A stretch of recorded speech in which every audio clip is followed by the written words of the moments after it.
Hey there, dear traveler. Welcome to Tipsy Twilight Whispers. Here, we've got the gentle pitter, patter of rain, some soothing music, and cozy bedtime stories to help you unwind and fall asleep peacefully. Today's story is called The Love of the Lace Glove, from a London tea house in 1953. Tonight, I'm gonna share with you a story that's been close to my heart for a long time. Part 1. The start of reminiscence in the bar. It's a stormy night outside. I'm sitting in this cozy little bar, the kind of place where the dim lights and the soft murmur of conversations create a warm and inviting atmosphere. In my hand, I'm holding this faded lace glove. The threads have lost some of their luster over the years, but it still holds a fragrance of memories that time has not been able to fade. You know, memories are a funny thing. They can sneak up on you at the most unexpected times. And right now, as I sit here, my mind is transported back to London in 1953, right after the Queen's coronation. London was a bustling place back then. The city was filled with a sense of excitement and change. But for me, a young man fresh off the boat from a small town, it was a bit overwhelming. I was confused, not really sure where I fit in this big, vibrant city. I had come to London with a head full of dreams and a heart filled with a deep love for literature. Literature had always been my escape, my way of making sense of the world. I would spend hours poring over the works of the greats, from Shakespeare to Dickens. I remember walking through the streets of London, with its grand buildings and busy people, feeling like a fish out of water. I was searching for something, though I wasn't quite sure what. It was during this time of confusion that I found myself drawn to the quieter corners of the city. The little bookstores, the libraries, and the tea houses became my havens. I would spend my days exploring these places, hoping to find some kind of connection, some kind of purpose. And that's where my story really begins. Little did I know that my life was about to change in the most unexpected way. As I look down at this lace glove in my hand, I can't help but smile a bittersweet smile. The memories flood back, and I'm ready to share this journey with you, dear traveler. So, get comfortable. Let the sound of the rain outside and the gentle ambience of this story wash over you. Let's take a trip back in time to that spring in 1953 London, and see where this story takes us. Part 2. The first encounter in the tea house. The spring in London, dear friend, was something truly special. The air was filled with a sweet, fresh scent. It was a mix of blooming flowers and the earthy smell after a light rain. The streets were lined with trees starting to sprout new leaves. There was a sense of renewal all around. I had found this little tea house not long after arriving in the city. It was tucked away in a quiet corner. A place that seemed to exist outside of the hustle and bustle. The moment you stepped inside, you were greeted by the warm aroma of tea. And the soft chatter of patrons filled the air. One day, Like any other, I pushed open the door of the tea house. The familiar bell above the door tinkled. I made my way to my usual spot. But as I was walking, my eyes landed on a figure sitting in the corner. It was her. She was hunched over a book. Her fingers were stained with ink. You could tell just by looking at her that she was deeply absorbed in whatever she was reading. Her hair was a bit of a mess, as if she had run her hands through it multiple times in concentration. I don't know what it was about her. But I was immediately drawn. There was an air of intelligence and passion around her that I couldn't resist. After a few moments of hesitation, I summoned up the courage to go over and strike up a conversation. "Excuse me," I said, my voice a bit nervous. "I couldn't help but notice the book you're reading. It's one of my favorites." She looked up at me. And for a moment, I was lost in her eyes. They were full of curiosity, and a spark of something that I couldn't quite put my finger on. "Oh, really?" she replied, a small smile spreading across her face. "I've been meaning to discuss this with someone. It's such a complex piece." And just like that, we were off. We started talking about the book, sharing our thoughts and interpretations. We discovered that we had a shared love for classic literature. We talked about the themes, the characters, and the beautiful prose that made the book so special. As we talked, the tea house seemed to fade away around us.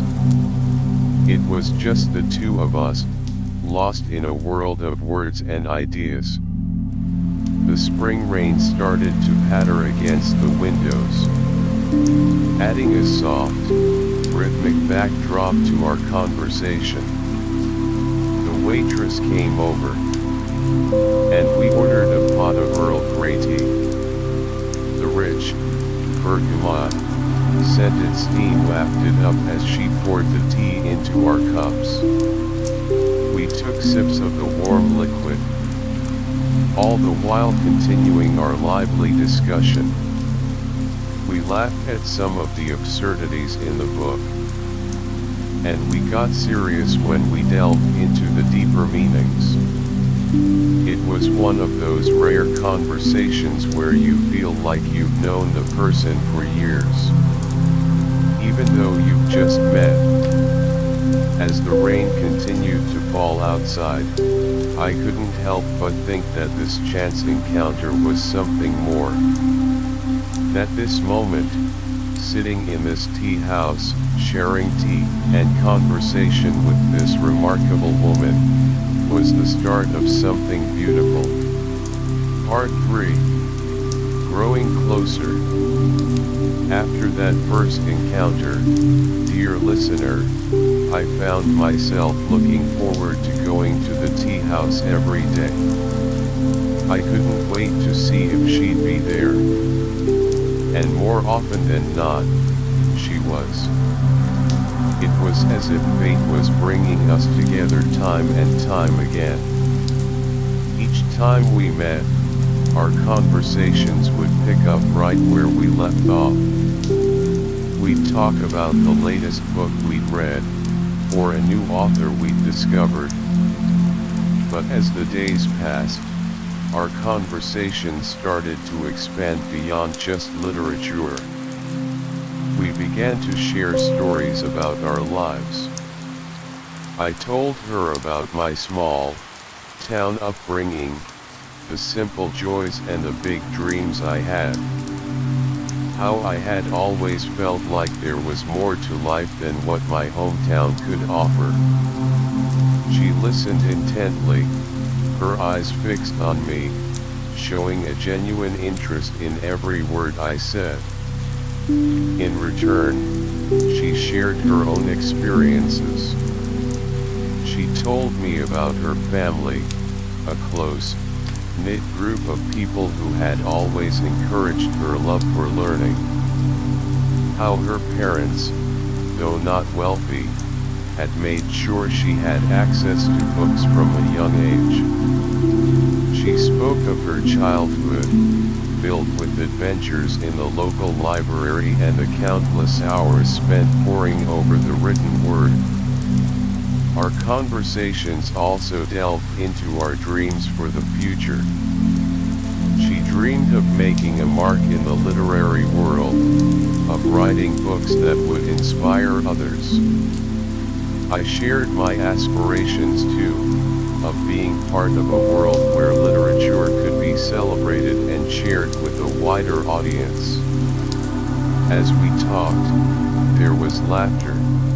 Laughter that came from the shared jokes, the funny anecdotes we told each other.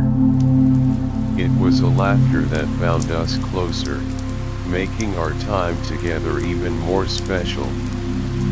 One day, she brought in a book that she had been raving about for days. She was so excited to share it with me. We sat at our usual corner table in the tea house, and she started to explain why this book was so important to her. As she spoke, her face lit up with passion. I couldn't help but be drawn in by her enthusiasm. We debated the ideas presented in the book, each of us presenting our own viewpoints.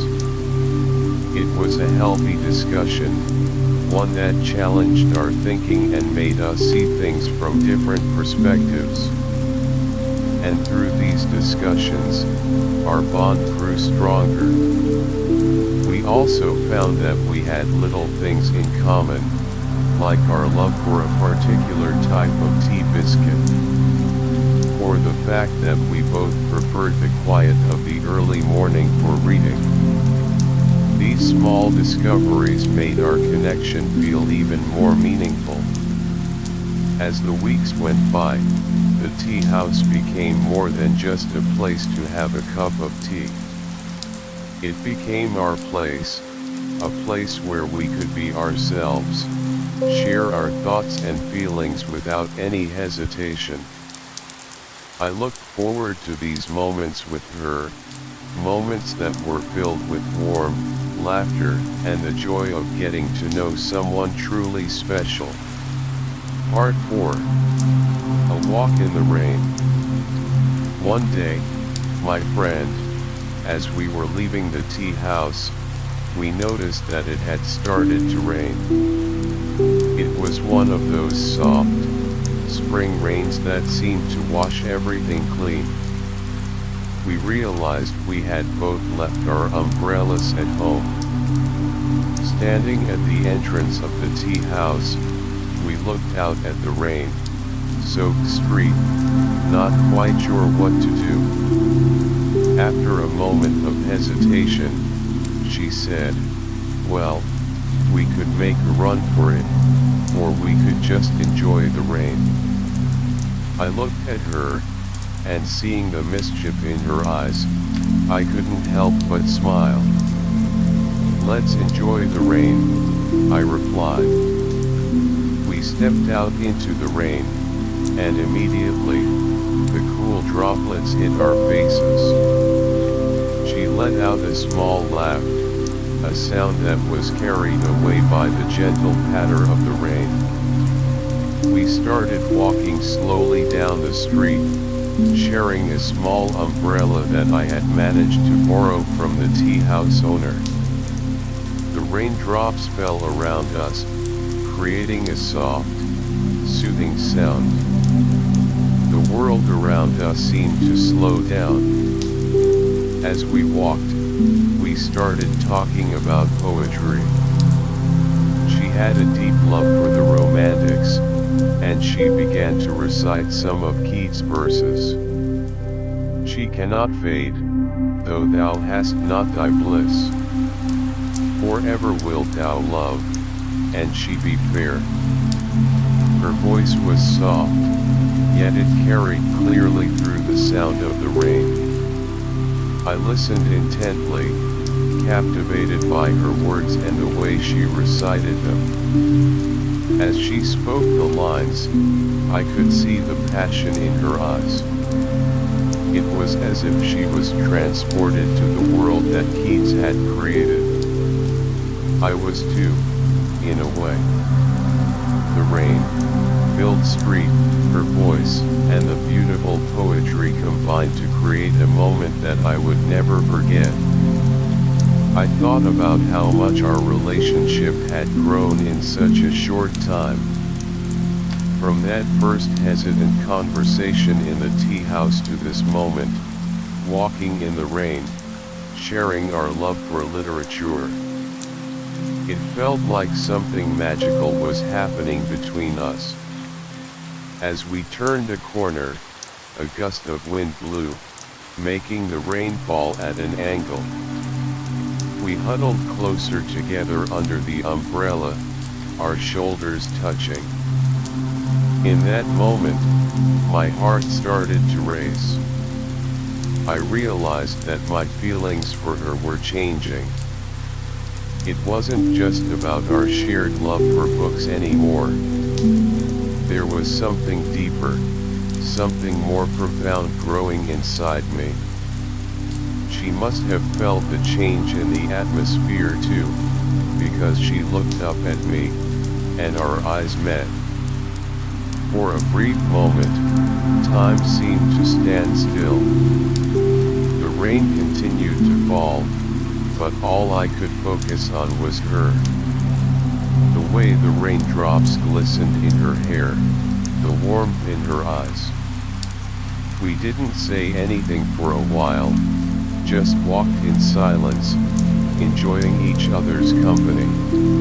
The rain started to slow down as we made our way back to a more familiar part of the city. But the memory of that walk in the rain, filled with poetry and new, found feelings, would stay with me forever.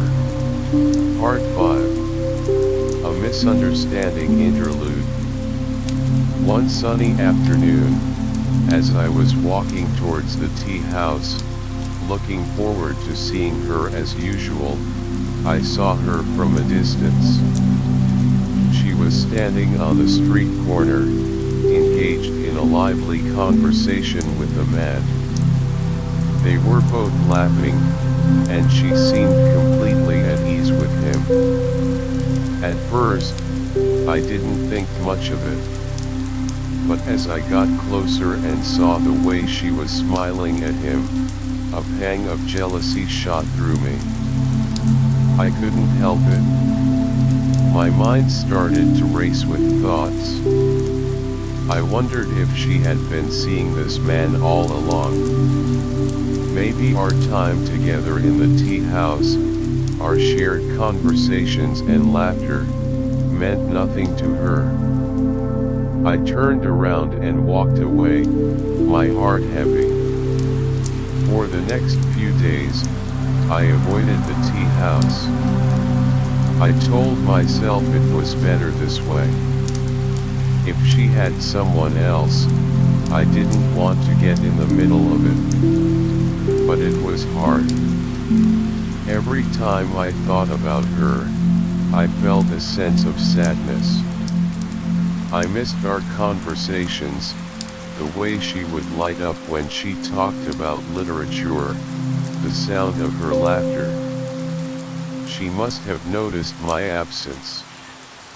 One day, as I was walking down a familiar street, she suddenly appeared in front of me. "Where have you been?" she asked, a look of concern on her face. I hesitated for a moment. I didn't know how to tell her what I had seen, how I had felt. But then, I thought it was better to be honest. "I saw you with that man," I said, trying to keep my voice steady. "You looked so happy together, and I thought, I thought you had a lover. She stared at me for a moment, and then a look of realization dawned on her face. She started to laugh, but not in a mocking way. It was a laugh of relief. "Oh, no," she said, still smiling. "That's my cousin. He was in town for a visit, and we were just catching up. I can't believe you thought." I felt a wave of embarrassment wash over me. I had been so wrong. I felt like a fool for letting my jealousy get the better of me. "I'm sorry," I said, looking down at my feet. "I shouldn't have assumed. I care about you so much, and when I saw you with him, I panicked." She reached out and touched my arm gently. "It's okay," she said. "I understand. But you should have come and asked me. Our relationship is too important to let misunderstandings like this come between us." I nodded, feeling grateful for her understanding. This misunderstanding had been a wake-up call. It made me realize just how much she meant to me, and how I needed to communicate better with her. From that day on, our relationship grew even stronger. We had overcome a small obstacle, and it had brought us closer together. Part 6. Summer Days. As the seasons shifted and summer arrived, dear friend, our relationship blossomed like the flowers that filled the city parks. The air was warm, carrying with it the sweet smell of blooming blossoms. London in the summer was a sight to behold, and we were eager to explore it together. One sunny morning, we decided to go on a picnic in the park. She arrived at my place early, carrying a basket filled with homemade snacks. I could smell the delicious aroma of freshly baked pastries as soon as she stepped through the door. We set off, walking hand in hand towards the park, enjoying the warmth of the sun on our skin. When we reached the park, it was already bustling with people. Families were playing, children were running around with laughter, and the grass was a vibrant green. We found a quiet spot under a large oak tree, its branches providing a cool shade. She spread out a blanket, and we carefully placed the basket on it. As we sat down, she started to unpack the basket. There were sandwiches made with the freshest ingredients, little cakes that looked too good to eat, and a thermos of lemonade. We shared the food, chatting and laughing as we did so. The taste of the homemade treats was wonderful, but the company was even better. She was wearing a beautiful dress that day.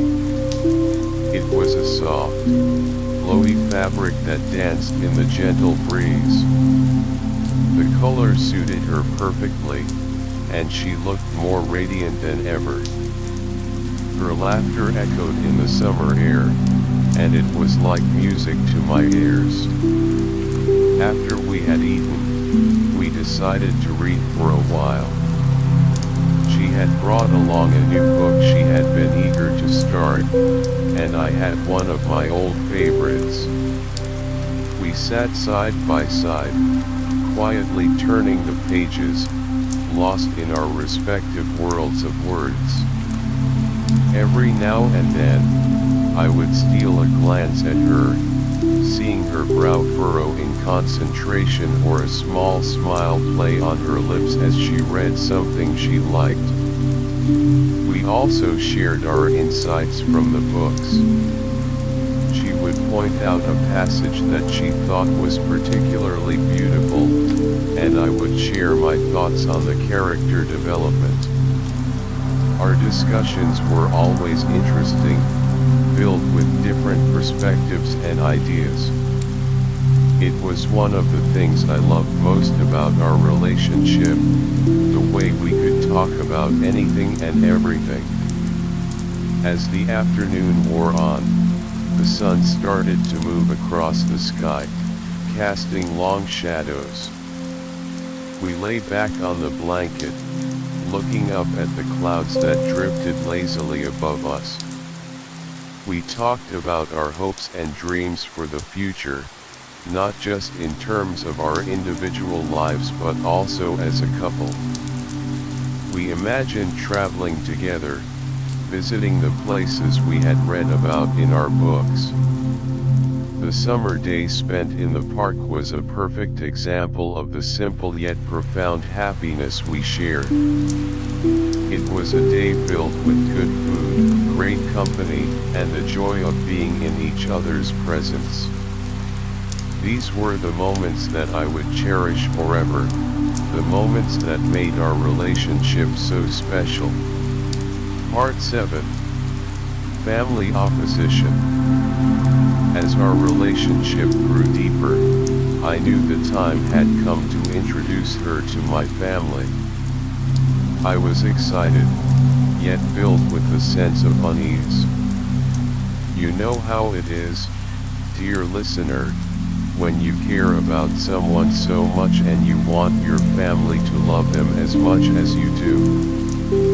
We made our way to my family home one sunny afternoon.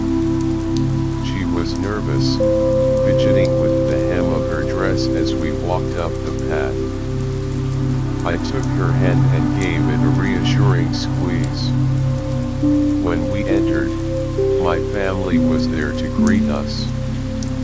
My parents were polite, but I could sense a certain reserve in their manner. As the afternoon went on, the conversation flowed, but there was an underlying tension that I couldn't ignore. After she left, my parents took me aside. They expressed their concerns about our relationship.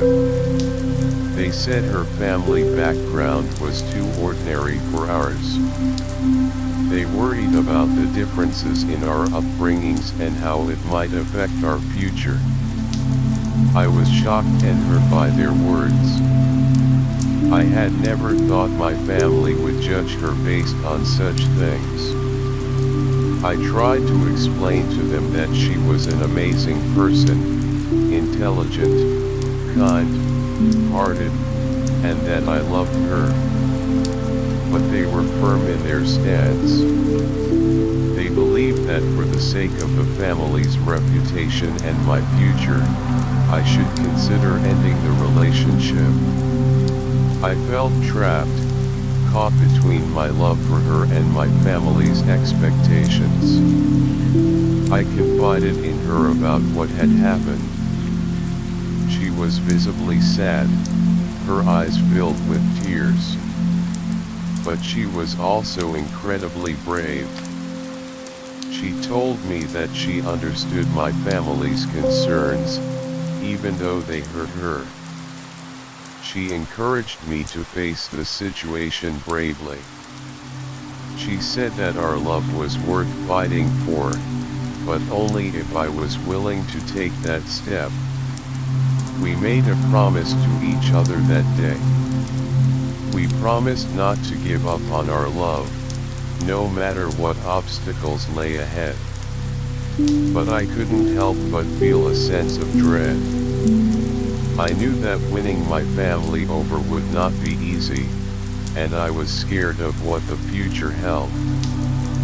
The days that followed were filled with a heavy heart. I tried to think of ways to make my family see her the way I did. I thought about all the wonderful qualities she had, her passion for literature, her compassion for others. I hoped that one day, my family would be able to look beyond her background and see the person she truly was.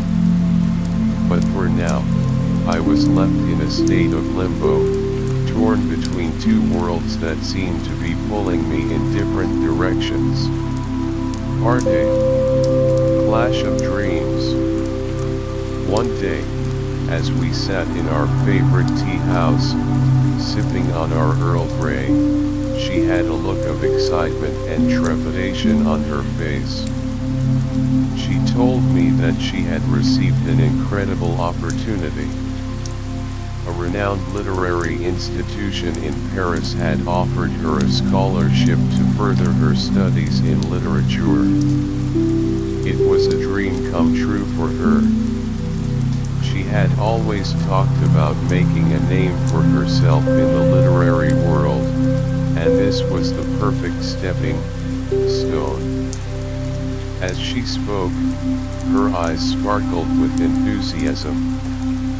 She described the courses she would take, the famous professors she would learn from, and the new literary circles she would be a part of. But as I listened, a sense of dread began to wash over me. I had my own responsibilities here in London. I was set to inherit the family business, an old, established firm that my ancestors had built from the ground up.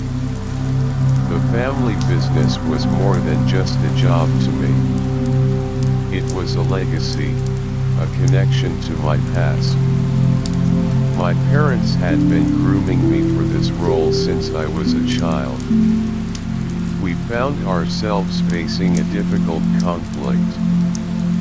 Her dreams were leading her to Paris, while mine were rooted in London. We sat in silence for a while, the weight of this new development hanging heavy in the air. Finally, I broke the silence. I told her how happy I was for her, that I didn't want to hold her back from achieving her dreams. But at the same time, I couldn't help but think about what this would mean for us. She reached across the table and took my hand. She said that she was torn too. She didn't want to lose me, but she also couldn't pass up this once in a lifetime opportunity. We started to discuss our futures, trying to find a way to make it work. We talked about long-distance relationships, about visiting each other whenever possible. But deep down, we both knew that it wouldn't be easy. The atmosphere in the tea house, which had always been so warm and inviting, now felt cold and tense. Our conversation was filled with sighs and pauses. We were at a crossroads, and neither of us knew which path to choose. As we left the tea house that day, we walked slowly, lost in our thoughts. The rain that had started to fall seemed to mirror our gloomy mood. We held each other close, but it felt like there was a growing distance between us, a distance created by our conflicting dreams. Part 9. A difficult decision. In the days that followed, I was in a constant state of turmoil, dear friend. My mind was like a whirlwind, filled with thoughts and emotions that I couldn't seem to untangle. On one hand, there was my family's long-held expectation for me to take over the business. It was a weight that I had carried with me for years, a sense of duty ingrained in me since childhood. The business was more than just a source of income, it was a part of my family's identity, a legacy that I was supposed to uphold. On the other hand, there was her. The woman I had grown to love more deeply than I ever thought possible. Her eyes, filled with dreams and passion for literature, haunted my every waking moment. I couldn't bear the thought of losing her, of watching her leave for Paris and potentially fade out of my life. I started to consider some drastic measures. I thought about giving up the inheritance, about walking away from the family business and following her to Paris. I knew it would be a huge sacrifice, but I was willing to make it for the sake of our love. I imagined us living in a small apartment in Paris, surrounded by books, exploring the city's literary cafes, and supporting each other's dreams. I started to research the practicalities.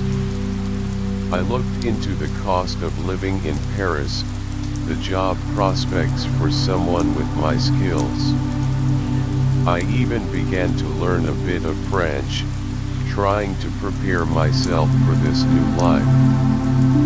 But as I delved deeper into these plans, I realized how impulsive it all seemed. I knew that giving up the family business without a second thought would have far-reaching consequences. It would disappoint my parents, who had worked so hard to build the business and groom me to take over. It would also mean leaving behind a world that I had known all my life, with all its comforts and connections. One evening, I sat her down and told her about my thoughts. I could see the conflict in her eyes as she listened. She was touched by my willingness to follow her, but she was also worried. She told me that she didn't want me to make such a huge sacrifice for her. She said that I needed to be responsible for my own life, that I had my own dreams and obligations. She reminded me that our love should not be based on one of us giving up everything. It was a hard pill to swallow. I didn't want to let her go, but I also knew that she was right. I was in a bind, not knowing whether to follow my heart and risk everything for love or to stay true to my family's expectations and potentially lose the love of my life. The days passed, and the decision still eluded me. I was caught in a web of indecision, each choice pulling at me with equal force. I felt like I was on a seesaw, unable to find a balance between my love for her and my duty to my family. Part 10. The moment of departure. The day of her departure was drawing closer, and with each passing moment, a heavy sense of sadness settled over me. We both knew that this was a crossroads in our lives, and the uncertainty of what lay ahead was almost too much to bear.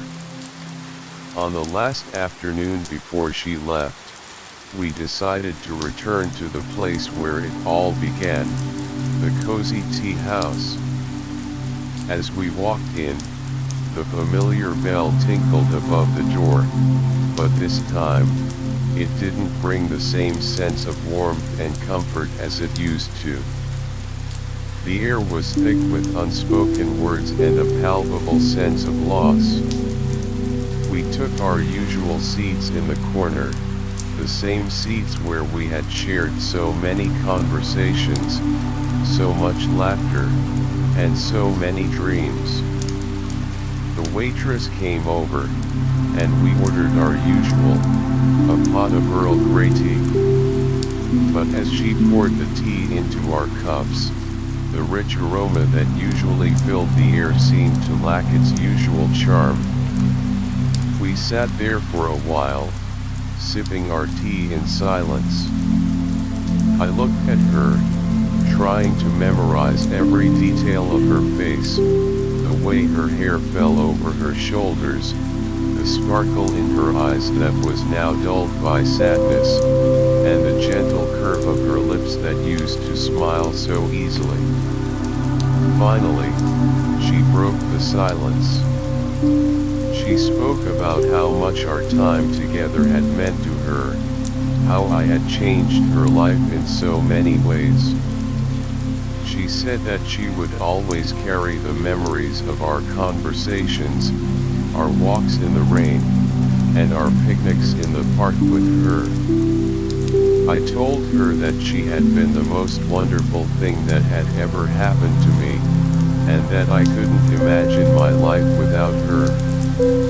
But we both knew that the reality was that she had to go.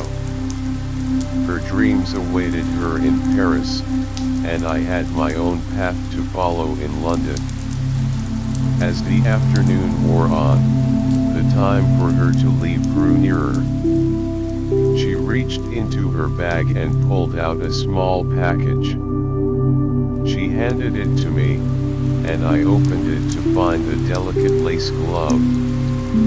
She said that she was leaving it with me, perhaps on purpose, as a memento of our time together. She told me to look at it whenever I missed her, and to remember the love we had shared. I took the glove, feeling a lump form in my throat. I watched as she stood up, gathering her things. She looked at me one last time, her eyes filled with a mix of love, sadness, and determination. Then, she turned and walked away. I sat there, watching her figure disappear through the door. The rain that had started to fall outside seemed to match the storm of emotions inside me. My heart felt heavy, as if a part of me was leaving with her.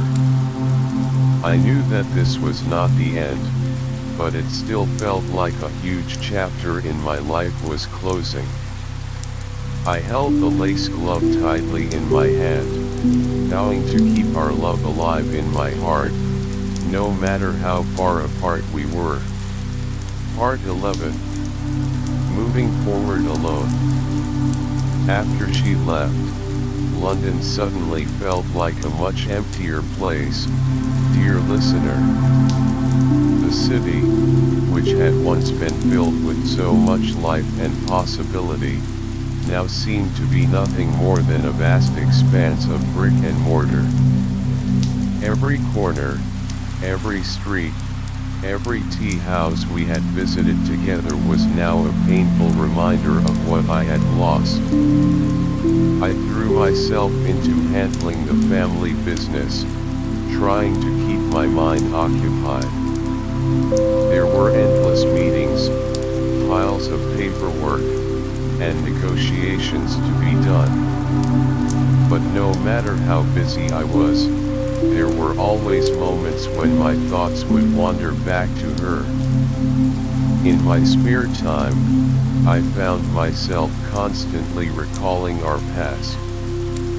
I remembered the first time I saw her in that tea house, her fingers stained with ink as she was engrossed in a book. The way she looked up at me when I first spoke to her, her eyes full of curiosity and intelligence. Our conversations, filled with passion for literature, echoed in my mind. The way we would debate the merits of different authors, the long discussions about the themes and symbols in the books we read. Those were the moments that had brought us closer, and now they were the memories that haunted me. I would often take out the lace glove she had left behind. I would run my fingers over the faded threads, tracing the delicate pattern. It was as if by doing so, I could still feel her presence, as if she was right there with me. Every time I saw the glove, I thought of her smile. That warm, genuine smile that could light up a room. It was a smile that had always encouraged me, a smile that had given me the strength to face whatever challenges came my way. And so, I tried to be brave. I told myself that she was out there, chasing her dreams in Paris. And I needed to do the same here in London. I needed to make something of myself, to prove to her and to my family that I could succeed. I started to look at the family business in a new light. I saw opportunities for growth, for innovation. I began to make plans, to introduce new ideas, and to take risks. It wasn't easy. There were times when I felt like giving up, when the weight of responsibility seemed too much to bear. But then I would think of her unwavering belief in me, and I would find the strength to carry on. Slowly but surely, I started to make progress. The business began to show signs of improvement, and I felt a sense of accomplishment. But still, a part of me was missing. A part of me that could only be filled by her presence. Part 12. Ups and Downs in Business. As I delved deeper into the family business, dear friend, I quickly realized that the road ahead was far from smooth. The first obstacle I faced was a shortage of funds. The market had shifted, and our traditional sources of income were drying up. I had to make some tough decisions, cut down on unnecessary expenses, and try to find new investors. There were long days and even longer nights, poring over financial reports, trying to figure out a way to keep the business afloat. I met with bankers, presented our business plan, and tried to convince them of our potential. But more often than not, I was met with skepticism. And then, just when I thought things couldn't get any worse, I faced betrayal from some of our long-time partners. They decided to jump ship and join a competitor, taking some of our key trade secrets with them. This was a huge blow, not just to the business but also to my morale. I felt like I was in a deep trough, with no way out. I started to question my abilities, wondering if I was really cut out for this. I thought about giving up, walking away from the whole mess. But then, in the quiet moments, when I was alone with my thoughts, I would think of her. I remembered the way she had encouraged me to face my family's opposition bravely. The way she had told me that our love was worth fighting for. I could almost hear her voice in my head, telling me not to give up, to keep going. So, I decided to pull myself together. I knew that I had to find a way to turn things around. I started to explore new business directions. I did market research, looking for emerging trends and opportunities. I reached out to old contacts, trying to rebuild our network. I also focused on improving our products and services. I gathered our team together and brainstormed ideas. We worked long hours, testing new concepts, and refining our offerings. It was a slow and painful process. There were setbacks along the way, mistakes that I had to learn from. But I was determined not to let these challenges defeat me. I held on to the hope that things would get better. That one day, I would be able to look back on this difficult time and see it as a stepping stone to success. And through it all, the thought of her love and support, kept me going. Part 13. The Glimmer of Hope. After months of hard work and perseverance, dear listener, I finally started to see some signs of hope. The new business directions I had explored began to show promise. Our research into emerging trends had paid off, and we had identified a niche market that was ripe for the taking. We launched a new product line, something that was innovative and unique in the market. At first, there was some hesitation from the customers. They were used to our old products, and change can be difficult for people to accept. But we didn't give up. We started an aggressive marketing campaign. We reached out to influencers, held product demonstrations, and engaged with our customers on social media. Slowly but surely, word started to spread about our new offerings. The response began to trickle in, and to my delight, it was mostly positive. Customers were impressed with the quality and functionality of our new products. Orders started to come in, and the numbers on our sales reports began to climb. Our team was overjoyed. After all the hard work, the long hours, and the setbacks, we were finally seeing some success. The sense of accomplishment was overwhelming. I couldn't help but feel that she was watching over me from afar, blessing my efforts. I remembered how she had always believed in me, even when I had doubts about myself.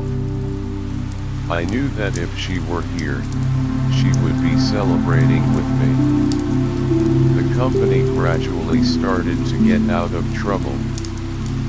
We were able to pay off some of our debts, and our financial situation stabilized. We even started to expand, hiring new employees and opening up new distribution channels. This glimmer of hope gave me a newfound sense of purpose. It made me realize that all the struggles and challenges I had faced were worth it. It also made me more determined than ever to continue growing the business. I started to look towards the future with optimism. I had plans to further develop our product line, to enter new markets, and to make our brand a household name. And through it all, I still carried the memory of her with me. I knew that I owed a lot of this success to her. Her love, her support, and her belief in me had been the driving force behind my determination. I hoped that one day, I would be able to tell her in person how much she had inspired me. Part 14. An unexpected reunion. Years had passed since she left for Paris, and life in London had taken its twists and turns. The family business was now thriving, but a part of me still ached for her. I had traveled to many places for business, but one trip would change everything. I found myself in Paris on a business venture. The city was as beautiful as ever, with its charming streets, grand architecture, and the ever-present scent of freshly baked pastries. I was walking through the narrow streets, on my way to a meeting, when I passed by a small, cozy-looking bookstore. Something about the store drew me in. I pushed open the door, and the familiar smell of books greeted me. I started to browse the shelves, absent-mindedly looking at the titles. And then, as I turned a corner, I saw her. She was standing there, her back to me, reaching for a book on one of the higher shelves. My heart skipped a beat. I couldn't believe it was her. She was still as charming as ever. Her hair a bit longer perhaps, but that same air of elegance and intelligence surrounding her. I stood there for a moment, frozen, not quite sure what to do. Then, she turned around, and our eyes met. Her eyes widened in surprise, and a look of recognition dawned on her face. For a few seconds, we just stared at each other, as if time had stood still. 1,000 thoughts raced through my mind. I wanted to say so many things, but words failed me. She was the first to break the silence. "It's you," she said, her voice soft, filled with a mix of shock and something else. Was it joy? I managed to find my voice. "Yes, it's me. I can't believe I'm seeing you here." We both started to smile, and it was as if the years melted away. The awkwardness quickly disappeared, and it felt like we were back in that tea house in London, sharing our love for literature. We stepped outside the bookstore, still in a state of disbelief. We found a small cafe nearby and sat down. As we sipped our coffee, we started to catch up. She told me about her time in Paris, how her studies had gone, and the amazing experiences she had had. I listened intently, fascinated by her stories. She had published some of her work, and it had been well received in the literary circles. I was so proud of her. In turn, I told her about the struggles and triumphs of the family business.